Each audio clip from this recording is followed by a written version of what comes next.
My name is Antonella Battigiovanni, and I am the Executive Director of the Financial Inclusion Forum.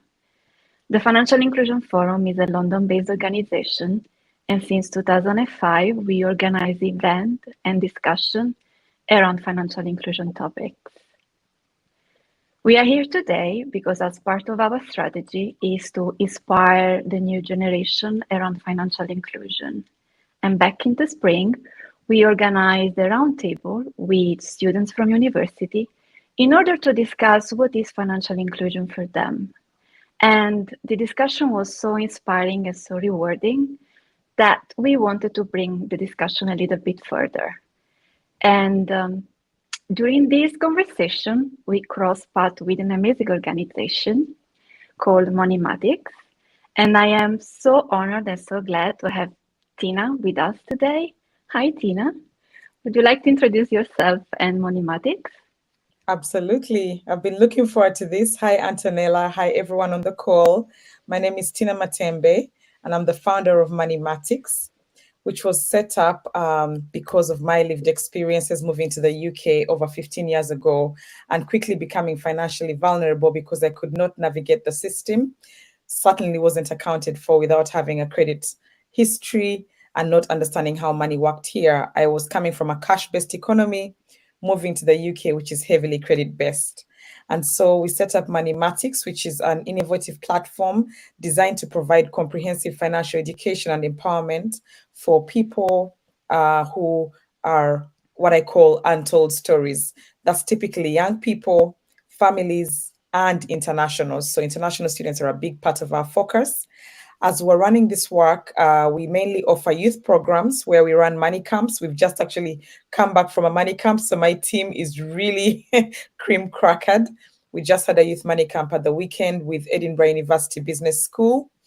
So we run youth money camps, we run financial well-being programs and international student money management, which came about when at most of our events would have a lot of students coming to us that had been caught up in a very unfair circumstance, usually being taken advantage of or not understanding what their rights and responsibilities were, and therefore finding themselves becoming financially vulnerable, which leads into mental and wellness.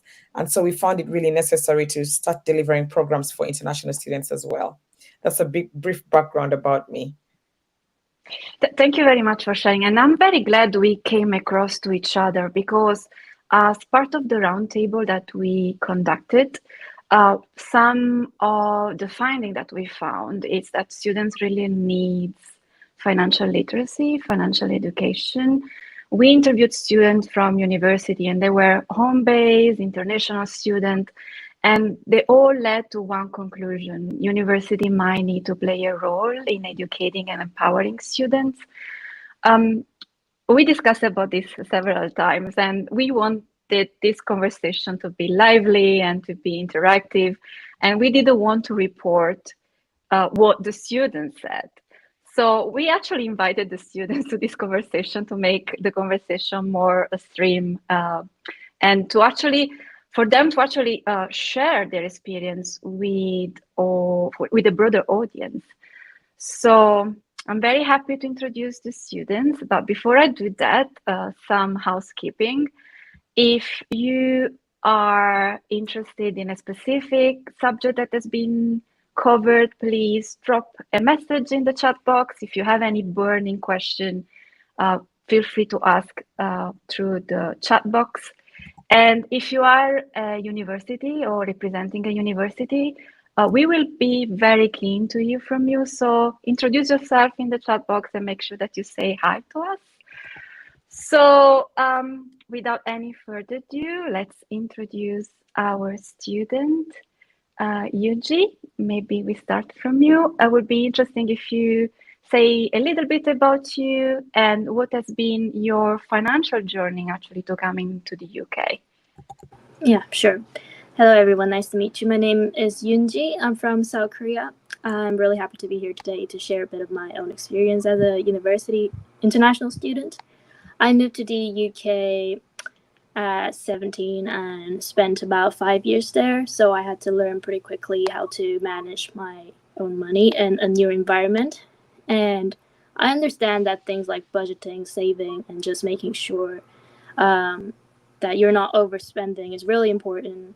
I mean, I personally didn't get it all right at first either, but I learned a lot along the way.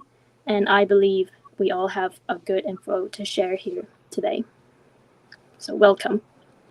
Thank you. Thank you for being with us. Shall we move to Pedram and Uma? Yes, I can start. My name is Pedram Banyasedi. I've been in the UK for nearly 7 years now as an international student.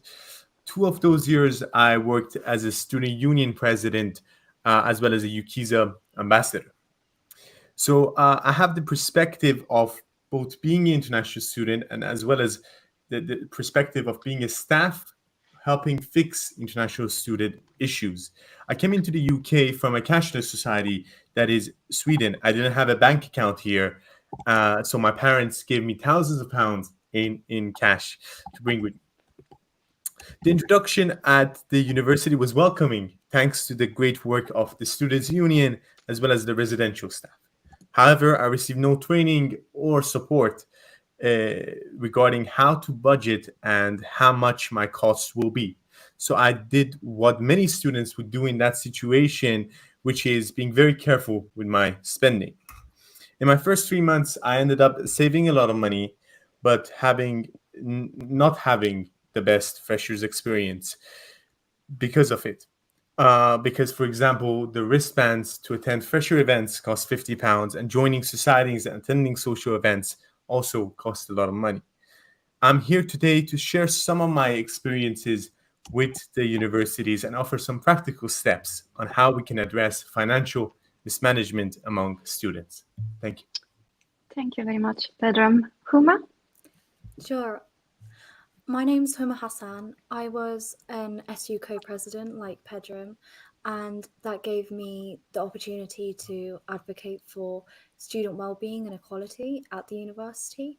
One of my key initiatives there was running a financial literacy campaign, and it was especially useful for those from marginalized social and economic backgrounds. And I also held committee meetings for international students to do with their finance, and those gave the students the knowledge and the tools to manage their finances and to raise the unique challenges that they were facing as international and underrepresented students to the university. So I'm very happy to be here today to try and promote making financial education more accessible and promoting financial well-being. Thank you very much, Uma. Evelyn? Hi everyone, I'm Evelyn. Pleased to be here and give my sort of input and my opinions on, the whole financial inclusion. So I'm a Colombian descent, born and raised person, of course, still living in the UK. And I'm just here to give a different perspective on the similarities that international students and students that have been, even though born and raised in the UK, still come from parents who might not be as privileged as other people living in the UK, and the similar issues that we share. And yeah, thank you for having me and welcome everyone. Thank you very much for being here. I feel very privileged because there is such a diverse background of voices in this conversation, but I would like to start in framing the conversation for the universities. And I would like each of you to share what has been your journey in actually starting your university or starting your studies. Evelyn, I would like to start with you. So university for me has always been part of the plan due to the upbringing that I've had. Coming from parents that didn't even have the opportunity to finish secondary school, it was always a primary thing. They were very keen on it because of what other people had told them, which kind of put me in the mindset of, okay, you also need to study. So when I actually got to university, I realized how different it was from what I thought it was. much more challenging meeting people. You know, when I started, I didn't even know that there was international students in universities. I thought we were all from the UK, and you know, that was it. But yeah, starting, it was really difficult. I didn't have, you know, any sort of idea what I was doing. All I knew was that I needed to, you know, balance a job and also balance university and learning. Um, and I really do, the reason why I'm so keen on this is because I really do wish that I would have had some sort of knowledge on financial inclusion, financial literacy, and someone to tell me, you know, that I could balance it all together. So yeah, that's what I could input on that. Great. Yunji, what was your experience moving from your home country to the UK to study? It was quite, I don't know, I felt like I didn't know what to do at first since I was really young as well. I mean, and I also understand a lot of students, even aged like 18, 19, 20, they also don't know how to finance properly, you know, budgeting. I mean, it's all a part of learning, but also I understand universities could provide guidance for, you know, prospective students. So I think that's why I wanted to participate in this event especially. Great. And Pedro and Yuma, you mentioned several things that you've been working with the union and the initiative with financial well-being, financial initiative. But before your knowledge through your experiences, what was your takeaway coming to the UK to study? Sure. So, right at the beginning, I was a home student, and I was quite shocked and saddened to see the lack of support and education that students had been given before joining the university. So, I believe that the universities have a really big responsibility in informing prospective international students about the reality of living in the UK. And I think that includes a discussion about the realities of the cost of living, particularly post COVID, and the extra expenses for certain dietary needs, such as buying halal meat and other difficulties in the job market, which are relevant if students are hoping to work part time. I think this question is also really important because it touches on the relationship that universities have with international student recruitment agencies. Because at the moment, there isn't a requirement for universities to publish how much they're spending on international recruitment fees and their relationship with agencies. And there's a question around how much the university should be monitoring what information is sent out to students, and taking responsibility to ensure that students are getting correct information about what it's like to live in the UK, so that they can have a more informed decision when they're deciding about coming here. There's another nuance about the reputation of the universities when students are deciding to come, and that's that it's quite difficult for international students to compare the real lived international student experience between the universities, because it's not explicitly compared in the same way that undergraduate students are compared with university rankings and TEF scores, TEF awards and NSS scores. So the UK higher education sector is very vulnerable when it comes to risks around having a poor reputation, with international students telling each other by word of mouth about their real lived experiences. Mm-hmm.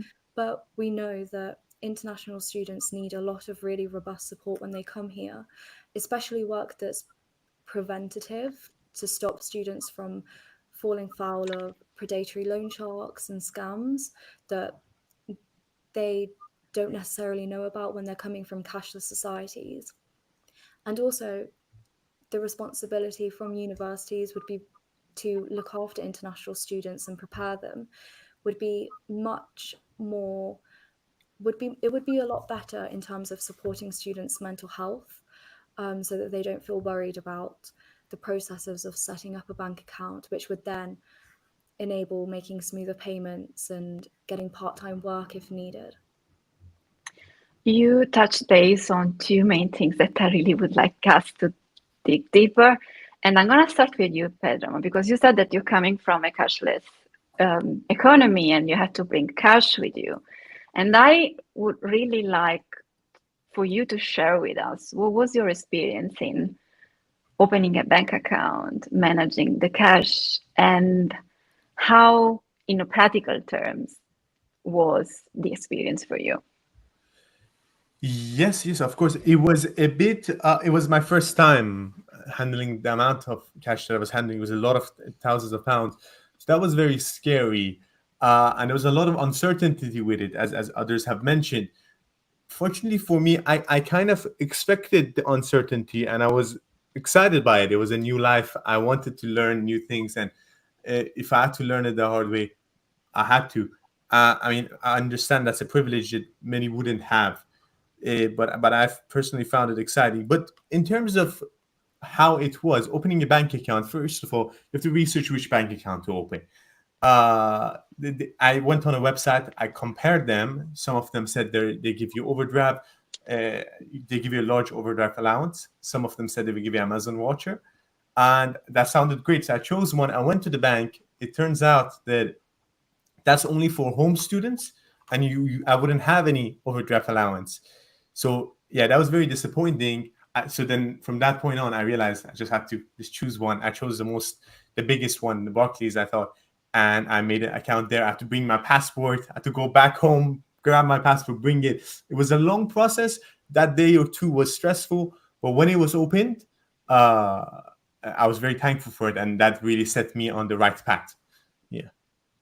It's very interesting you say. I mean, if I think of myself like back when I was 22, 23, so not long ago, I feel myself like moving for studying and I bring a lot of cash with me. I have really difficult time in adapting in a new environment, in a new culture, coming from a different background. And I'm feeling very vulnerable of being subject to fraud, scams. Does any of you have experience directly or indirectly through friends, colleagues, mates at university, some sort of vulnerability in that sense? Pedro, Yunji, maybe? Do you mean Yeah. like fraud or scam? Yes. Yeah, I mean, I personally experienced it. I guess you could call that a scam. So basically, I was called in for a job and they said I got the job, but they didn't give me any contract and asked me to work. And technically it's legal, but then like, you know, I felt very insecure, so I had to like quit very early, and they actually didn't pay for the time I worked. So I had to like email them and kind of argue with them to get the money back. But I guess this happens a lot of times for international students because of, you know, working hours. We have a 20-hour limit, and a lot of students kind of just like do it under the table, if you get what I mean. So yeah. Any other? Oh, yeah. Yes, sorry, Taina. Go ahead. So I have a friend of a friend actually from another university who came to the UK recently, and she experienced something similar to what Yunji just explained to us.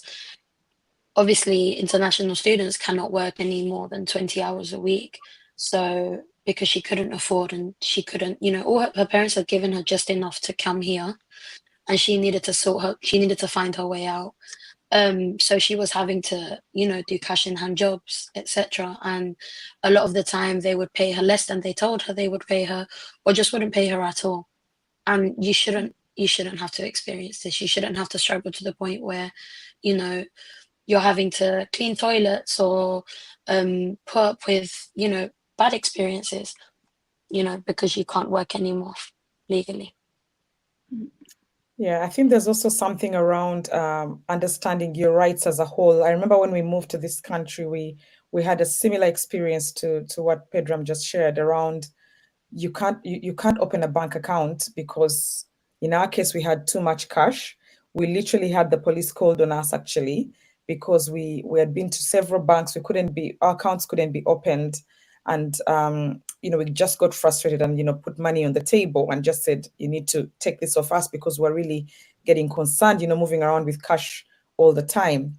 And they called the police because of anti-money laundering rules. And it was just such a very terrible experience. But two other things I wanted to share around that is, depending on your experience with banking in your country, where I come from, a bank transaction happens inside the bank. So I was really uncomfortable with online banking, which is an opposite problem for someone who's coming from a cashless economy. For me, I was like, I'm not going to go online and get scammed. I want to walk into a physical bank. So with branches getting closed down now and continuing to have international students from countries where banking is a physical thing, that can be really difficult. And then I also wanted to touch on something around understanding your rights. When you have a visa that says no recourse to public funds, you don't believe that you have a right to anything. So if you're a student, like, what Evelyn and Yunji have just shared, and people are mistreating you or they're not treating you right properly, you don't feel like you have a right, because in the back of your mind, you have no recourse to public funds, which in your mind is no recourse to advice, which in your mind is no recourse to going to, to public trial or things like that. So it's even things as new as my visa says I have no recourse to public funds. So in my mind, I'm expecting that I have no right to anything. And that's just really sad that people get taken advantage of. We've had a few students come to us who have been, mistreated by their landlords. They have to work, they have to clean, they're paying 4 times the deposit, crazy amounts of rent, and they just feel they're like, I have no recourse to public funds. In their mind means I have no recourse to, any help from a tribunal or something like that. So there's so many layers to this. It is actually very important what you say, because if I'm thinking I am new to a new city and my only focus should be actually studying and pass my exam, because that's the purpose of me moving. And I have a raising cost of living and I don't have special expertise in budgeting my money. I come with an amount of incredible cash because this is what my parents give it to me for my staying. And I don't really have resources. I think I feel overwhelmed. And I'm wondering how much of these challenges impact on the well-being of a student, on the mental health, and lately to any university performance, right? Because maybe your attention is going somewhere else and you're not really paying attention to your own studies. That is the reason why you're here. Does any of you has any example or anything on how these kind of side tricks that plays like a very big role in your university career? So I would like to give an example, and it's actually of myself. When I first started university, actually so right now I'm about to start year 3. I've just started my 3rd year. I was meant to graduate this year. And unfortunately, due to stress, due to not being able to keep a job, and due to just lack of knowledge, and I did fail my 1st year, and I had to resit my 1st year. What I relate with in this sense is that, so because of the income, for example, that my parents had, I wasn't allowed, like my loan was only decreased to a certain amount. So I had to work a certain amount of hours because obviously I also had to help out at home. So this is an issue that I wanted to bring forward. I think what some people fail to realize is that just because you live at home, it doesn't mean that it's easier for you or that you have no sort of responsibilities. It is not the case. I personally have been working since I remember.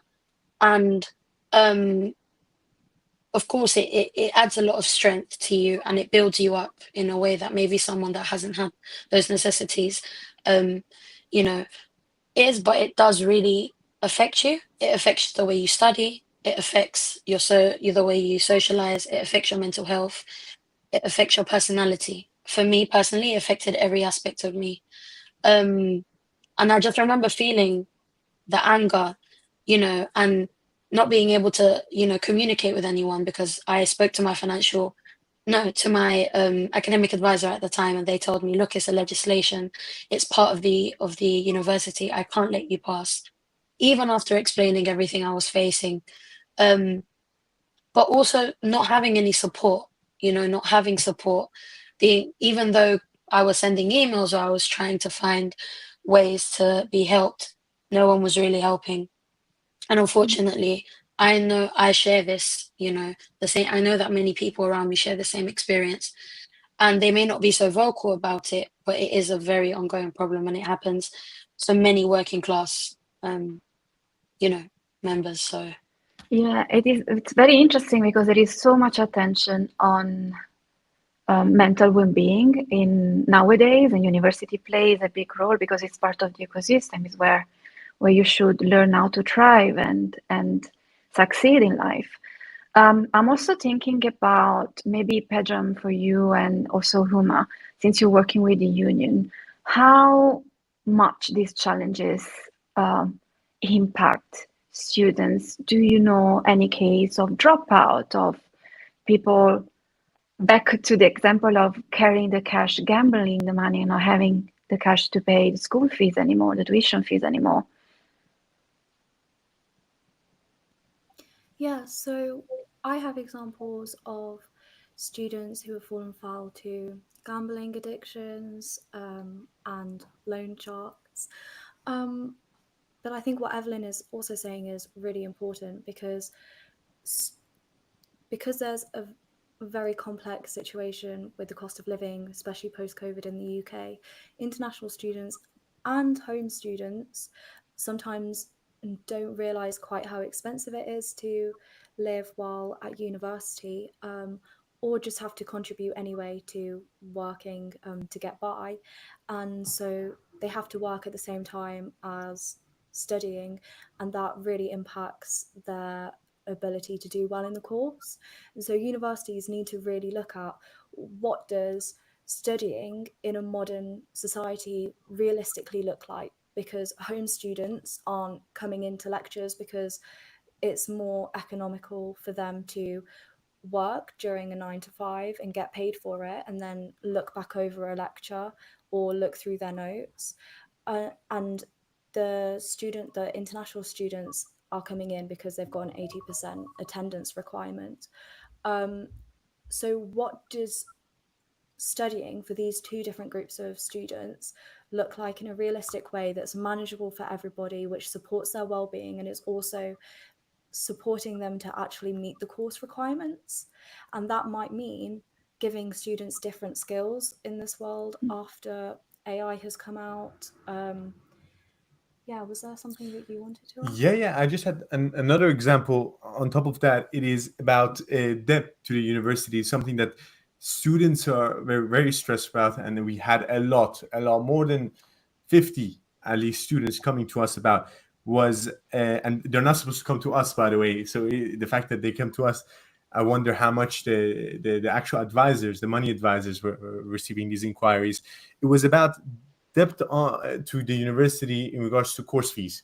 Now, there's multiple reasons for that. One of them could be currency fluctuations, which Huma can expand upon. But I wanted to share my experiences in terms of debt in terms of not paying course fees. I'm lucky enough that my parents could pay that for me, and even then, there were times where my parents couldn't get the cash on time to pay for those fees. What that meant was I kept receiving emails from the university that if you don't pay your fees, you cannot get your results. And if you don't pay your fees, you cannot, book resits, and you cannot continue sometimes. So that was very stressful for me because I just did my exams. I didn't know how much I got. And I couldn't see if I could book my resit because the resit deadline was coming up. So I missed one resit deadline just because I hadn't paid my fees up to date. But yeah, so that was one example of it being very stressful for me, even though the money is not coming from me. My parents are paying for me. Yeah. It's still stressful, isn't it? Yeah, Uma, you wanted to add something else. Yeah, I thought now was a good time to go into the currency fluctuations. There have been a lot of currency fluctuations, which has impacted Nigerian students who came to me at the Students' Union, and at the time, the universities were holding individual students to account for currency fluctuations, which an individual student obviously has no control over in their home country. And of course, when a student signs up to a course, they agree to pay the full course fees, and they can pay the full course fees at the time that they sign up. But when the currency fluctuations suddenly happen, it means that it impacts their ability to pay, especially at a certain time. And I've seen universities prepared to kick students off the course for not being able to make less than £500 payments, even though they've already paid over £20,000 in course fees, and stop them from sitting their exams, which is a very harsh reality. And in that situation, we of course advocated for the students and provided a platform for the universities to listen to the student voice. But on the whole, the universities are still seeing currency fluctuations as an issue where they assess on a student by student on a case by case basis, rather than having an automatic flexible payment plan for any student whose home country sees a sudden currency fluctuation, which can happen in any country due to sudden issues with the bank or natural disasters or wars. And it seems like the universities need to be a bit more sympathetic to the situation from the students. I get it. And I think it might be a sort of communication loop here that needs to be happen. And I might need your help to go one step back and really understand what is that university is providing you when you are moving into the UK. So you apply, you pay your tuition fee, you arrive here, and what happens? I'm really interested in understanding what is this financial journey for you in terms of, do they offer like any onboarding? Do they offer any marketing material? And I would like each of you to share like maybe 30 seconds, a minute of your experience on this. Pedram, you start maybe, since you're there already. Yes. So the question is about the what the university can do. Is it the practical? No, it is what actually university is offering you in terms of advice when you are just moving into the UK. There was always the perception that they offer a lot, and universities do work a lot, and they have a lot of different services that could be very helpful. The problem is students don't really know about most of those things, and I certainly didn't. I didn't know about the money advice service. I didn't know that you could go somewhere and they can check your CV for you if you wanted a job quickly. I had no idea. So they do offer a lot. The main problem was that we didn't know about it. Now, what do they offer specifically? So one thing that I really benefited from was having someone to talk to. Just a mentor. So we had mentors from second year, third year students who provided mentoring for us, provided by the Students' Union. That was fantastic. That was very helpful. And they sometimes provided me with what they did when they were in my shoes, from everything, regarding from academics to personal life to accommodation, everything. And also let me just stop you there, because you mentioned like a money advice office or something like this that you were not aware of. What's the service that they offer with the money advice? They give you tips on how to save your money and also how to manage it. Maybe they can help you sometimes to communicate with the university if you couldn't pay, for example, your course fees, and you wanted an extension, you wanted a little delay. Okay, so it's a sort of intermediary between you and university, right? Yeah, it's a university department. Yeah. Okay. Yeah. Interesting. I'm really keen to understand these kind of things. If universities is providing you guidance in terms of, okay, you coming to the UK, understand there is no information about the cost of living. Do you receive email from the university in terms of, this is how you open a bank account, this is how you budget expenses, this is how you should look into the new challenges in coming into a new country? Do you know if university do this? So as a home student, I know that I definitely didn't receive any information about setting up a bank account or financial literacy, and it was promoted as an optional extra that was very hidden that you have to go and search for. And as far as I know, universities are starting gently to try and provide information to prospective students or students who have just joined via email in terms of advice, but that advice is very spotty. It depends on whether the university feels that they're doing it as an optional extra, because there isn't much sector guidance on this issue, and we need more examples of sector best practice for sure. Yeah, one to add on to that point, we don't know what sector best practice is because universities don't share their best practice when it comes to international students and special induction. They do that with mental health through TASO, but on mental health like programs, but there needs to be something similar to that for international student induction. Evelyn, you also and home-based students. And you're coming from another university, did you have the same, or university provided you a little bit of background, or what was expected from you? Honestly, no. I wasn't shared absolutely anything. As I said previously, I came in and just went to class, reviewing my timetable. Hadn't really previously gotten any shared information. Nothing from like well-being, nothing from a financial side, absolutely nothing. Okay. I think Yunji? so. Oh, sorry, Tina, yes, go ahead. Yunji, you go ahead. It's okay. I mean, you can go first if you want, but sure. I do remember getting some emails from the university, but I don't think they did any more than that. But another thing about international students is that they usually go through agencies.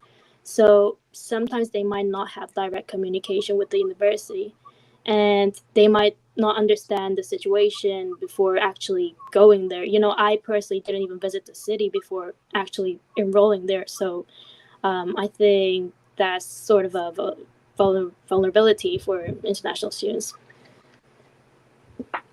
That's a very good point. I was actually going to touch on that to say that there are some people will inevitably get lost in the cracks. In the case of a home student like Evelyn, who is a home student, but because of the nature of her family setup, she's a second generation migrant. She has these other responsibilities, which means she cannot take part in the typical social activities. So like Freshers Week may not have been possible for Evelyn's situation. And then you have someone that's their communication with the university is through an agent. That needs to be recognized by the university.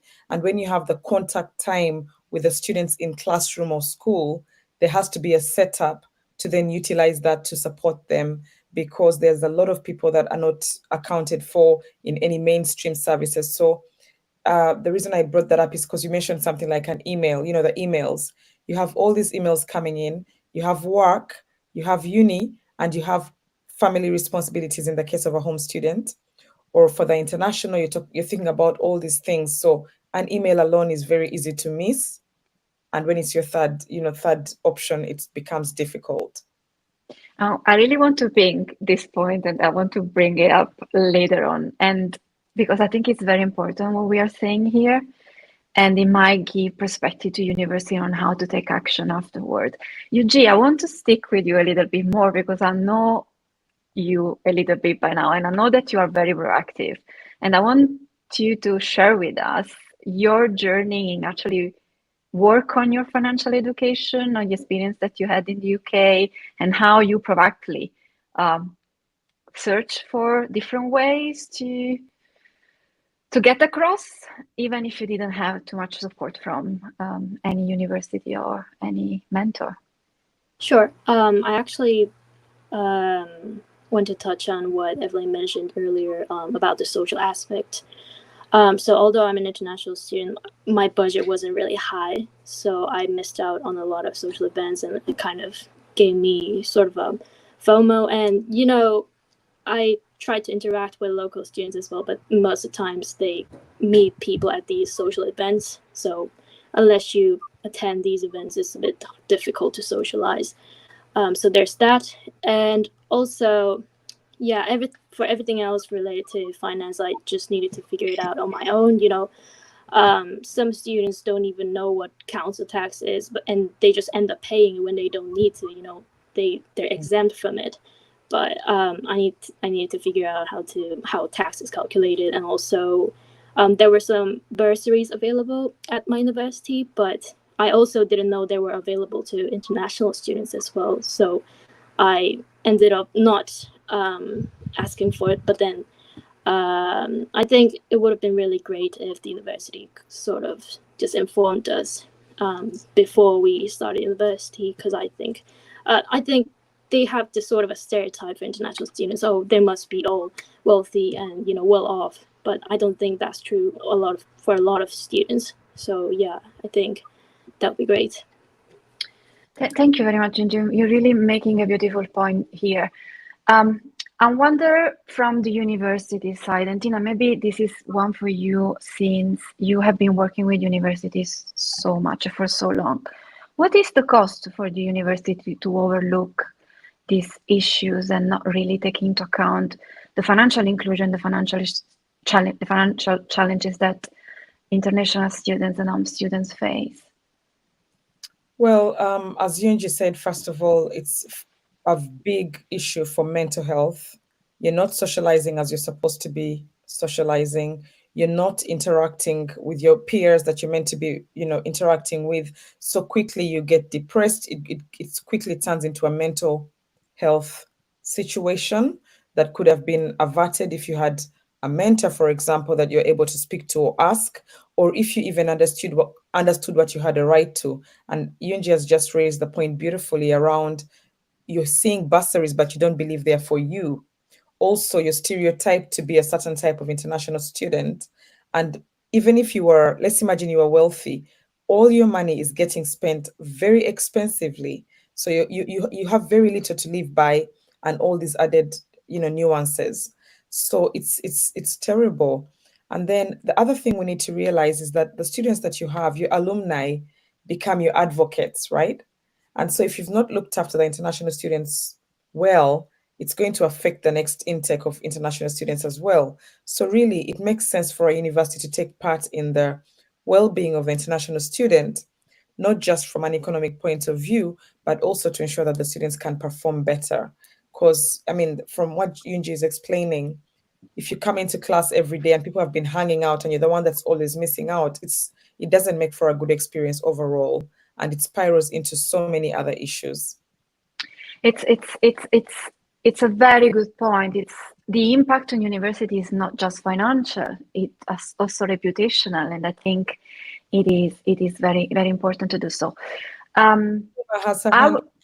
Can I jump in very quickly? Yes, of course. I'd just like to echo what Tina said about the risks associated for the university sector if the international student experience has a poor reputation in the UK, particularly because our sector is competing with America and Australia, and both America and Australia allow students, international students, to work more than 20 hours in holiday time outside of the academic calendar, whereas we don't.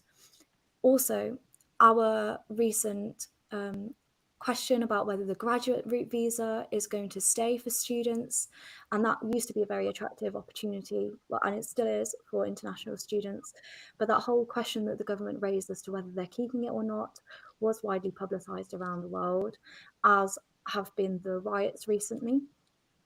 And we need to make sure that the students who are here have a really strong student experience, so that the reputation for when they go back home and spread by word of mouth that XYZ university gave them a really good experience and safeguarded them against falling to loans, set them up to have a really good network in the UK, and gave them a really strong education. If we can do that and make sure that the reputation of the university sector in the UK is really high, then we'll safeguard against fewer international students signing up. Because particularly after COVID, I think in the previous year, the universities reported 40% fewer international students signing up, which has a really big impact on the financial security of the higher education sector. And So this is a really key issue for the whole sector in terms of the longevity, and otherwise there would have to be a question around how the sector is staying within budget without these international students who are supporting us. It's a very point. go Tina, because I was like, Yes, I was going to just say that that's such a great point, Huma, and something I wanted to add on that is one of the biggest challenges from even just this conversation is that decision makers don't have the lived experiences. So they're designing programs without Evelyn in them, without Pedram, without Yunji, without Huma in them. So they're being designed from a place of assumption, and then that's what causes the ripple effect. I really wanted to emphasize that. and I love the way you lead me to the next question that I have for the students.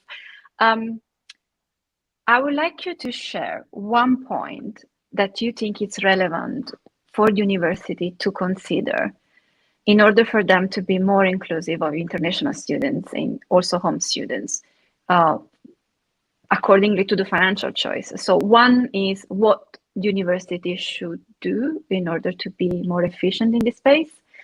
And the second piece that I would like you to share with us is what would be your personal advice that you will give to international students coming to the UK? I'm gonna start with Evelyn. Yes. So for me, I think the best word to describe this is just simply awareness. Awareness can be distributed in so many ways. And when I mean awareness, alongside what Pedro, Huma, and Yunji have also added, we could, speak about mentoring or having opportunities where students can work and study. Just getting to know, our students a little bit more and being able to have just more of an expansion on things that can be done. Not just emails when we start university, maybe more in-depth emails, maybe presentations should be sent around. And I do think it's something that might sound quite basic, but I think it will make a huge difference. And maybe just listening to the students, and as Tina, as you mentioned, actually taking in that, those limited assumptions that they have is actually so much deeper than that. And there's so many more people that struggle in so many other ways that we haven't even got enough time to share today. So that's basically my part, awareness. And if I could could you repeat, Antonella, if I could give advice? A practical advice to university and a practical advice to any student coming to the UK. Practical advice for university, I think I've probably just expand on that. Just please, take other people into consideration. And if I could say it to other students, it's tricky. It is really difficult, and there's things that some of us don't even share, but it does build you. It gives you a lot of strength. Me personally, it's made my mindset very strict. It's made me very strong, and it's definitely, I feel like, given me that extra experience, and just built me up to be a better person financially, in education, as well as a person, as an individual. So of course it is a struggle, but just take it on board and go with it, and also try to fight and build awareness of this issue. So your advice will be awareness for university, resilience for the students. Yunji, Yes. what would be your advices? So first of all, I think universities should actively try to communicate with agencies, as I mentioned, because most of the times they'll be staying in their home countries before they actually come here to enroll at the course. So there's that. And also I would suggest, especially for prospective students, they should research the city very well, because I don't think most times they just end up searching best rankings in the world, and then but you're gonna end up spending probably 3 years if you're doing undergraduate degree. That's not a short time. So I would suggest you to research well, especially the rent, because I used to stay in Bristol and the rent was really high there. If I knew, I wouldn't have, I think, gone to that university. So, yeah. Thank you. Pedro? Yes. So I have two advice for universities. One for students. The first advice for universities is working with students, international students specifically, as well as the students' union, to get the international student perspective. And when you're hiring for roles that deal with international students on a day-to-day basis, those coordinator roles, trying to see if we can have alumni who are international students into those roles, someone who can speak the same language as a lot of the students, and someone who has similar lived experiences. I think the students would connect to them really deeply. I've been to many universities where that person in that role, they tend to be home, like UK citizens, and that seems to be a common thread across all the staff in the university. If there's one position that should be at least former international students in, it's that position. This will allow the international students to continue staying in the UK through these job opportunities, creating jobs for them as well. The second advice is about the very beginning, when the international student accepts an offer through UCAS for your uni, you need to send them a clear cost estimate right then.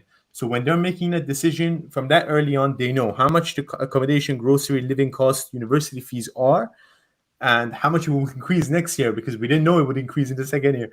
I think that's very important to be upfront with them, so that when they accept that offer, we know that they can afford it. The tip I have for students is to get Totem, get Student Beans, Uni Days. These are apps that you get 10% discount in most shops around the UK. A lot of international students don't know about this, and this is such an easy way to save money. Most of these apps are free. Things like First Table, where you get 50% off if you want to go to a restaurant for the first time. Instagram pages like Catch a Gem. And one final suggestion based on that is having a used book trading scheme between first year and second year students, because cost of buying new books is very expensive, and second year students probably wouldn't need those first year books. They can sell it to the students or trade it with them for much lower amounts. I think that's a great way we can help students save money. Thank you. It's very lovely and very practical, and I'm glad you touched base on something that is really very close to my heart, the language barrier. Because when you're moving in a new country, I'm an immigrant myself. It's first the language barrier that you face, that also impact your mental health and things, and also the financial language is completely different. So that also something that university can tackling. So I'm really glad that you raised that point. Yuma, your advice. Sure. My key piece of advice would probably to focus on inclusivity. Universities should really say inclusivity, inclusivity, inclusivity as the key part of that EDI, equality, diversity and inclusivity statement that we all love to talk about. And why do I say that?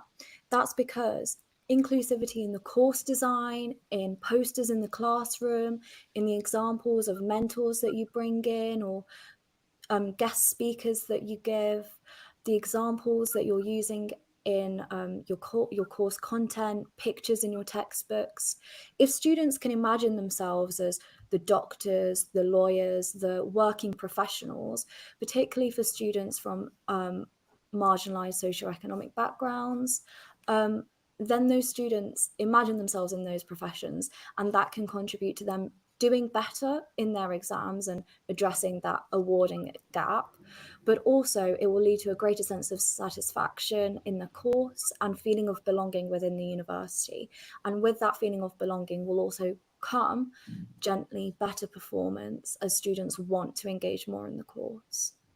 Along with that, I would also add in making sure that we're using language that's accessible to everybody, particularly making sure that we're not using middle class financial language when talking about finances and educating students, because that can be really disengaging for students too.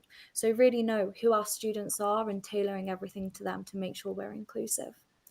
In terms of advice I'd give to students, I would say just keep trying. I know it's so easy to get overwhelmed getting overwhelmed is such a big factor at university. But I'm sure universities will keep giving you opportunities to go to events, and just take the leap one time, go to one of the events. Hopefully you'll get really great insights that are really useful. You'll have such a positive experience that it will encourage you to go to more university events in the future. So that's what I would say. Just take the leap and go to one and see how it goes. Lovely. I see that there are some questions in the chat. Before moving to the question, Tina, I would like to hear your advices for university and students. Well, mine is slightly radical. I think there are some touch points that the university has to work with students. You have Freshers Week when there's some compulsory events, and I think financial well-being should be a compulsory unit that's provided at several touch points during the year. Freshers Week is a good example. However, from my understanding and from interacting with many international students, certainly the ones we work with, about 15% of them miss out on the Freshers Week events because of the settling in factor. I've had students come up to me and say they didn't even know there was a Freshers Week. So anything that was offered during Freshers Week, they missed out on.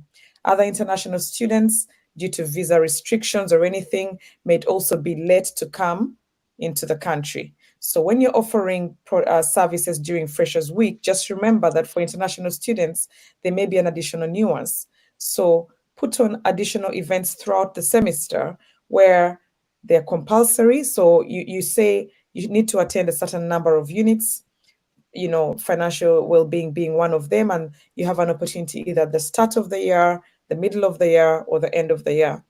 I sincerely believe in conversational approaches to dealing with things, and from the conversations here, that social factor is such a big deal. So we at Moneymatix have a program called Money, Munch, and Music, and it's literally designed to do just that, where people are coming in an informal setting and talking about what Pedram was saying, uni days, fast table, all these examples of things.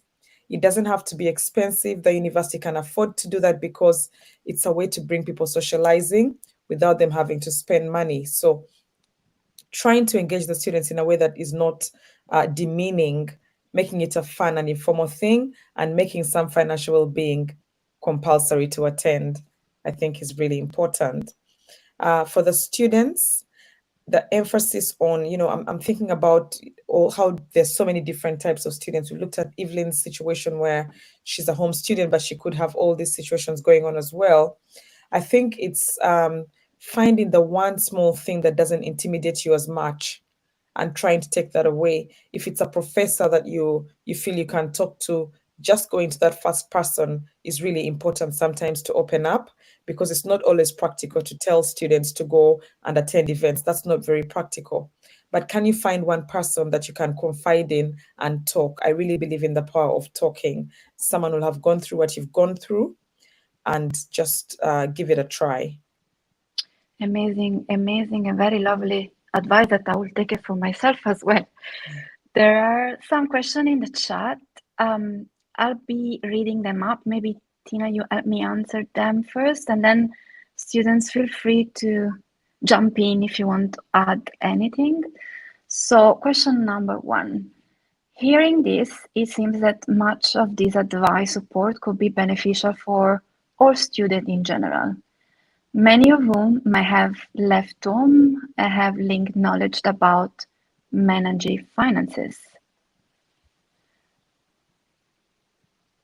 And the question is basically, how do university could provide advice and support to all the students? I think a key thing, as I mentioned, is trying to make this approachable. Finance in general is something that's a taboo in very many cultures. We don't talk about money easily. So the way universities should be thinking is, how do we make this an approachable topic? How do we make financial well-being an approachable topic? And because financial guidance is crucial to people succeeding, especially when you're new to school. So by creating some touch points that are compulsory, for example, making it fun, and also utilizing the students' modes of communication. They're on social media, go on those platforms. You provide coursework. Can you embed some guidance at the end of coursework units within the platforms that you have? It's finding the touch points where you know that your students have to engage with you, and then embedding financial education that way. And as I say, we designed the Music, Money and Munch session literally based on that. It's you can talk about money in an informal way, having a bite to eat, listening to music, talking about informal things, but how can you create more experiences like that for young people, for students, and help them to get that conversation going? Tina, you're so efficient that you already answered my second question here in the chat. That was about the communication channels between students and universities in terms of financial services and financial advice when the newsletter are not working well. So I think using the language that they use, so social media, workshop, and I guess webinars for students that have not moved yet to the UK and are in the process. I wonder Yes. Pedro and Huma would have an additional suggestions on that from their student union perspective. Anything that we may not have mentioned around that? Around communications to do with finances, I think it's really useful to, well, when I did my financial campaign, we produced a lot of posters and put them onto the internet and did quizzes to engage with students. Those posters, we made sure that they're relevant to areas that students care about, such as very basic setting up bank accounts, but then on the other side of the table, answering common questions and how to save money. Just we focus on hot topics that we had found students have been coming to us to talk to. So perhaps when you're trying to design content for students, it could be really useful to have a focus group with a few students to just ask them what would be the most useful for them, and then designing content based off that, and keep getting regular feedback so that you know that you're designing material and creating content that's relevant to students and what they actually want. Great. Very, very, very nice and well said. I also have another question that it's money related. I'm not surprised since we're talking about finances here. And it might come from a university. So I'm going to read it out loud. Given the sector tight budget and limited financial resources, how can we justify investing in additional support services of this kind? Tina, this goes to you.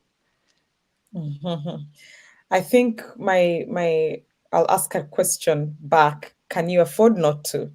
That's a really something you need to ask yourself, because if an international student fell victim to scams or gambling or that sort of thing, that's a whole chunk of income per capita that you're losing, right? So it's, can you afford not to? But also the key thing here that we mentioned at the start of this is preventative methods that would avoid you getting to that place. And they don't have to be really that expensive. It's trying to account for financial resources to be embedded. Someone shared in the main chat about, things like Lloyds Bank coming in to offer bank accounts at their university. It's how do you work with organizations like, ourselves? I'll have to give us a shout out, who are working with international students already, so that you make it an easier and gentler way to avoid big problems like when the scams happen. And I think I agree with you. And in terms of missions as well, university are forming the next generation, and we want young people be empowered to make really informed financial decisions. So from my point of view as a financial inclusion forum, it is very important that university take into account that it's a big responsibility that they are subscribing, and they are very responsible for that. Antonella, can we also contribute to this question? Of course. Yeah, that sounds good. Yeah, so the question was about a tight budget and how can we justify investing in additional financial services. So if those financial services are for international students, the question is how can we not justify paying it? Because the international students, as we know, are the ones that are keeping the universities from bankruptcy. The moment, for example, the fees that we are paying is 2 times, 3 times, 4 times, 5 times sometimes higher than what home students are paying. So if you're paying that much, every international student has certain expectations and demands certain services, especially for us. This is the least the university can do. They must do that. I think it's about being really strategic in universities' design and thinking, because as Pedram said, international students are paying and contributing so much of the university's budget. This comes at a really important time as well, when the UK government is considering raising home student fees because universities are struggling with the current budget deficit. We need to consider the reputation and the genuine, real student experience that these international students have. And if that's one where they have a high level of financial stress, a high level of dropout rates, and they find that their university experience was not very inclusive, then that's very poor for the longevity of the sector. However, creating resources and talking to students, giving them materials before courses and making sure that there are wellbeing campaigns that are targeted in this area reduces the financial stress, lowers the dropout rate, because student recruiting is also very costly for universities. So keeping hold of the students that we currently have is extremely important, and making sure that those students who are here do really well, because they're less stressed and they know who to go to for guidance and support. And it's a university that's inclusive, that cares about the financial well-being of students, so that they don't fall to scams or predatory loan sharks who will then give them more stress and increase the likelihood of dropping out or deferring their courses. Will then mean that the reputation of the sector gets better, and potentially can also address the awarding gap, because financial stress is of course a barrier to academic success, and it would be a really good thing for universities to showcase that students from marginalized socioeconomic backgrounds or international backgrounds do really well at our university, and that would be a unique selling point for universities too, to ensure that all university students, regardless of their background, have this equal opportunity to excel academically and are looked after at the university. That's the key thing that you can sell. You're so brilliant that actually you made my closing statement already. I'm conscious about time, and I just wanted to wrap it up with a really grateful note to all of you that participated to this webinar. Evelyn, Eugene, Pedram, your experience has been so invaluable, and hopefully it really made clear for more and more people, and from university leaders and everybody that is involved in the space, that actually there is a case for bringing financial challenges and financial literacy and financial inclusion at university. It's a very important. We touched base on different aspects: cost of living, importance of budgeting, importance of being financial savvy when you're carrying a lot of cash with you, practicalities on how to open a bank account, on how to do your own research before actually getting a new country, barrier like languages, barrier like experiencing a new culture in a new environment might be impacting your performance at the career. I want to close this, and Tina, I would like you to help me with this. If I am a university and I'm interested in expanding my offer and really include this kind of, I would say services, but services is not the right word. What would I do? What would be my next steps? Thank you for that, Antonella. I think a key thing, and we've heard from all the international students, from my point of view, is that interactive ability to collaborate. So collaborative initiatives where we can design and deliver programs that support international students as a whole, but with a focus of those untold stories. So as I was saying, ourselves at Moneymatix, we have the Money Mansion Music Tune Up Your Finances program, where we provide very tailor-made financial education for students who are from untold stories. They're open to everybody, but anyone that's from international background would especially be intrigued or interested in joining them. And again, trying to be mindful of the language, trying to be dignified. There's a very big stereotype as we've listened to someone being international students. There's a lot of stereotypical assumptions that are made. So avoiding all that sort of thing, I think there's a very big need for universities to collaborate. And if it's with Money-Matics, it would be through the Money Munch and music sessions that we run.